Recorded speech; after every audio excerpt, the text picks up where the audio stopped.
Welcome to the Tech Egg. Don't get scrambled. Enjoy the video. You're going to leave safe mode quickly and safely.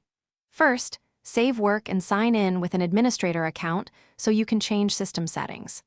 Once done, open Settings and navigate to Update and Security, then Recovery to inspect boot options. This checks why safe mode started.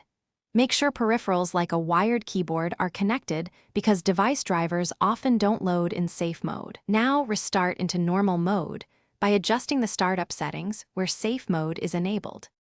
You'll modify the boot configuration to stop safe mode from recurring. Open Run with Windows key plus R, type msconfig, and press Enter so you can access the Boot tab. In Boot, uncheck the Safe Boot option and click Apply. This tells Windows to use the standard boot sequence next time. Once you click OK, you'll be prompted to restart. Do that.